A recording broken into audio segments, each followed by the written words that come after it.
All right, hey guys, what's going on? So today is going to be an announcement day.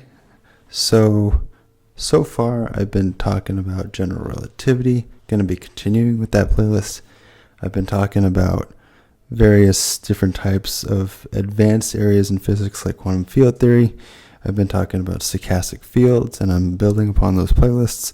I'm even talking about finance and physics and symmetries in physics. This channel has really been dedicated a lot to physics. However, my background is in biophysics. So my background specifically looks at receptors in the brain, and I really decided to embark on this physics journey on my YouTube channel and elsewhere because I was interested. It wasn't really anything of a necessity, and I figured if I am going into biophysics, I need to know physics, not just biology. So I've been on this huge journey into learning a lot of advanced areas in physics and teaching that to you guys. Okay, there's a few things I want to talk about. One is where I aim for this channel to go. And two, a lot of you guys have been talking about what sources should I go to learn advanced physics. What should I read? Are there any papers online? Anything like that? I'm going to put your mind to ease, and I'm going to talk about some of those sources as well, where I'm getting a lot of my information, and so forth. So let's start with that second topic. So the second topic is where I'm getting my sources. So my sources primarily come from a lot of books. Some stuff I read online, a lot of stuff I read online actually. If I have a question that's more aimed, I can just Google it and I find papers and stuff like that, and I read those papers. Right? So there's papers like PDF files that I'll read online. But as for books, a lot of you guys have been, I feel like a lot of you, maybe a good chunk of you guys have been asking, what are some good sources? So let's talk about sources. I also want to talk about other areas in physics I'm going to start channels on, because I'm sort of in hyperdrive mode now, right? So the idea here is that I sort of have this little hiatus moment in my PhD career where I'm sort of transitioning between labs. And so I'm going to take this moment to really put my foot to the pedal and make as many videos as possible. And so let's talk about sources. Sources are going to include books, right? So books include, where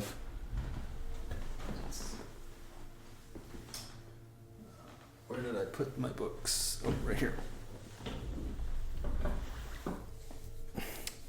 So for quantum field theory,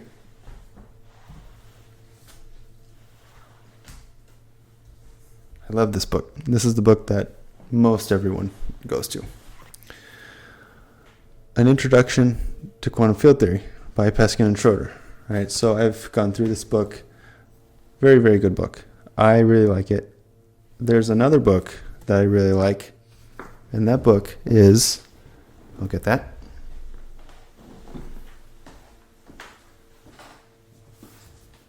You can see I have a lot of books. It's more than just that. This book right here, actually, this is really, really good. This is student-friendly quantum field theory, and this actually goes through a lot of mathematical details that I particularly like. Right, so that's quantum field theory. I've read some other quantum field theory books, but I'm most satisfied with these two.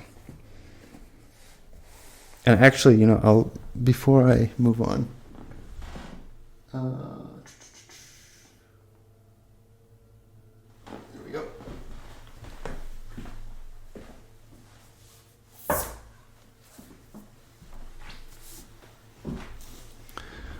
This book also, as we've gone through this whole book on one of my playlists. This is No Nonsense Quantum Field Theory by Jacob Schwittenberg, another really good quantum field theory textbook. And that goes through some very intuitive mathematical derivations as well. In order to understand quantum field theory, you got to know quantum mechanics. Right? And I haven't really done a playlist on quantum mechanics yet. I want to. And my go-to book is this one right here. This is Sakurai and Napolitano. This is Modern Quantum Mechanics, 2nd edition. And this actually goes through quantum mechanics pretty well. I really like how it's presented in this book. All right. There's some sources online that I'll go to also, YouTube channels and stuff like that. But what I find really helpful is when I read these and then I watch videos online and stuff, is I write my own notes, and the notes, then I refine my notes and I present those, right? So that's what I've been doing for this channel, and it's really been helping me learn a lot too, right? So I've gone through these topics quite a few times at this point, but I haven't gone through them at the depth that I'm going through them now, and I feel like I'm learning a lot more and making a lot more connections, which is really, really nice. So most of the channel has been going over physics. I've gone over quantum field theory. I'm actually going to go over this book, this Introduction to Quantum Field Theory again. I'm going through quantum field theory again. The original book was No Nonsense Quantum Field Theory, but this one I'm going to make an entire playlist for, and that's going to be Fridays starting next week. Okay? So, and I'm going to try to aim for a chapter per week. We'll see how that goes. And then I might throw in some other topics in there. So it might not be a chapter a week. It might be more, it might be like half a chapter a week or something like that. We'll see how that goes, but I want to go through that entire book. Okay, let's talk about some more physics. So stochastic field theory, that I don't have a book for. That I've been that's been a lot of online research. I've been particularly interested in the topic. I know some people who have contacted about topics in this area as well, like renormalization groups and stuff like that. And that is going to be coming to this channel as well. And that's all going to be put on the stochastic field theory playlist. All right, so let's talk a little bit about general relativity. So I had started general relativity playlist, and I sort of stopped a little bit because, well, for no real particular reason. I wanted to get some other playlists up and running. But general relativity, I would say,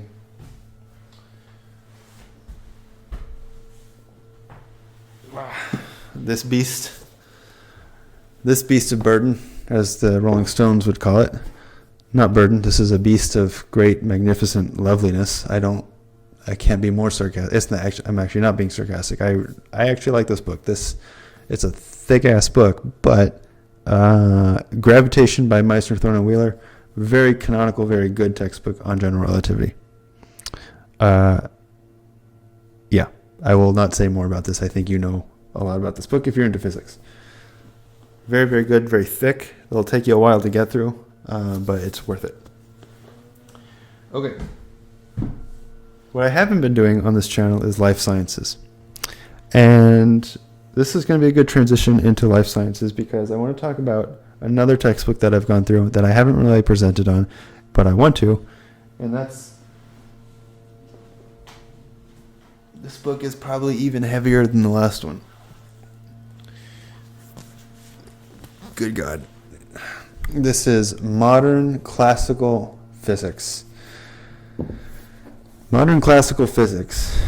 This is a beast of a book. It's not by Meissner, Thorne, and Wheeler. It is by Thorne and Blandford. So it's the same Thorne, Kip Thorne, in both books, but he is sort of the titan when it comes to writing a 1,000,000-page physics textbooks and being quite canonical about it.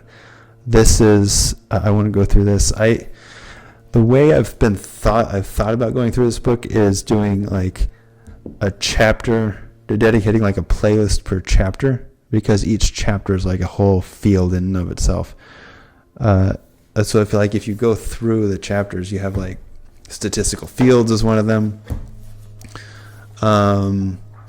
General relativity is its own chapter. Plasma physics is its own chapter. Waves is its own chapter. This is just like a beast of a book.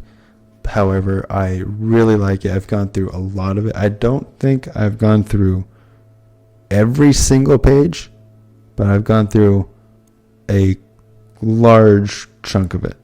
So there's that book. Modern Classical Physics, Optics, Fluids, Plasmas, Elasticity, Relativity, and Statistical Physics. Like everything in one book. Freaking beast. Okay. That's not all of physics, though. Surprisingly enough, there is more to physics than just a billion pages written by some Nobel Prize-winning laureates. John David Jackson. Now, this book has a reputation of being a beast, but it's not the size of a beast. This is difficult book to follow. Electrodynamics, right? Classical Electrodynamics by John David Jackson. Now, this book is the go-to book for most students who want to study electrodynamics. And I've gone through this book also. This is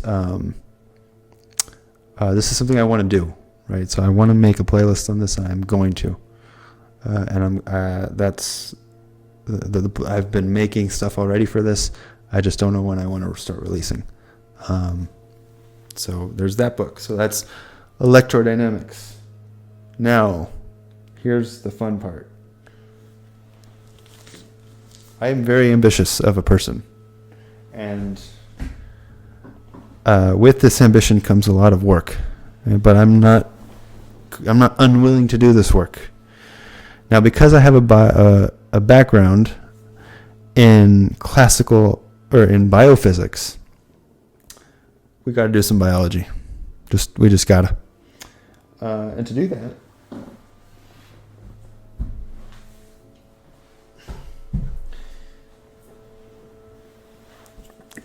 Molecular Biology of the Cell. This is a book, another beast. You can tell it's pretty thick, but I've gone through this book also. This isn't physics. This is biology, but I aim to go through this in a playlist or multiple playlists because it's a very good canonical book, in my opinion, on cell and and cell biology. Okay, so cell biology, good book. I'm going to do a playlist probably per chapter on this. Okay. That's molecular biology of the cell. We've been talking about physics. We've been talking about biology. But there's more to biology than just molecular, there's more to biology than just cell biology. And so, being someone in a biophysics program, in a biophysics department, I have access to another book that I don't have a paper copy of, and that book is Medical Physiology. And that book I've gone through quite a bit as well. So I have huge ambitions here, but I aim to pursue these ambitions, and these ambitions are going to include cell biology, as in the book I've showed you, and medical physiology by Boron and Bullpop. Okay. Okay. So those are books that I intend to go through, books that I've read. I've talked about how my study process is really just as many sources as possible online as well. And so, yeah, I think this is going to take a lot of work on my part, but it's going to be so fruitful. I'm going to learn a lot. I love teaching. It's just a passion of mine. And I'm going to make as much as I can out of this. So the other thing I wanted to sort of talk to you guys about is this idea of where I want this to go. So I've been pumping this channel out. I've been pumping videos out for quite some time now. And I think that it would be really cool if I made a business out of this idea, right? The idea being advanced science for you guys.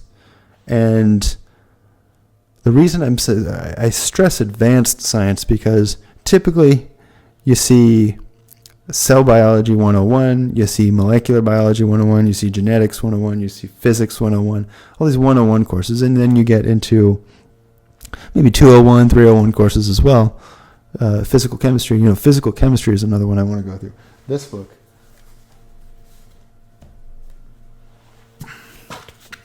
Physical chemistry, another beast of a book. I've gone through this. I can't begin to tell you how many pages of freaking science I've gone through. It is astounding now that I think about it. But I want to present this book also. I've gone through this book twice now, I think, and maybe even 3 times. I don't remember how many times I've gone through this, but physical chemistry. This is the implementation of physics and chemistry. This is super interesting, super fun. We're going to do that as well. I'm going to start pumping out a lot of videos on this stuff. So back to the business idea. This idea is that I would like to provide advanced science at graduate level on topics that you haven't seen or topics that you have seen and can't understand, but put it in a way that's easy to understand. Make playlists out of them. Pump out all of this so that you can get as much knowledge on physics and science as you possibly can at a very low cost. Okay. The idea again being I would love for this to turn into a business idea if I can make a revenue off of it, and I would love to once I can make a revenue off of it, I can start learning how to build a website, making this a really, really fruitful website as well. So I don't want this to be too long. Looks like I'm going on about 16-ish minutes now. We'll maybe cap this at 20 minutes. So the idea is, I've gone through a lot of physics, and I want to present this. I want to present this in a way that is super, super easy to understand. Break things down, playlist by playlist, chapter by chapter, and it's going to be super fun, super easy. Maybe not super easy, but it's going to be super fun, right? I want to do this in a way that's fun, intelligible, and a relief from, say, I don't know, the politics of Trump and all this kind of stuff as well, right? You see so much garbage on YouTube these days of the politics of Trump, and we recently had the election, people calling names on other people accusing others of being transphobic and all this nonsense. That to me is just garbage, gunk. Yeah, I really like politics. I think politics is interesting. However, I think there's a time and place, and I think that time and place is smaller than we think it is. Right now we think politics is everything. My opinion is politics is virtually nothing. Virtually nothing, and the real heart of the issue is science. That's really just my opinion on things. I think politics is interesting, but from a scientific perspective. So when we talk about political science, economic science, we've been talking about science from finance and stuff. But that is, to me, the garbage is the politics. What I'm in here for is the science, the physics, and the math. We might go into some straight math as well. That's fun stuff too. But yeah, so with that being said, that's why I want you guys to contribute to this channel, and let's go into hyper mode. Let's start pumping out content. Make sure to hit that like and subscribe button, and I'll see you guys in the next video. Bye.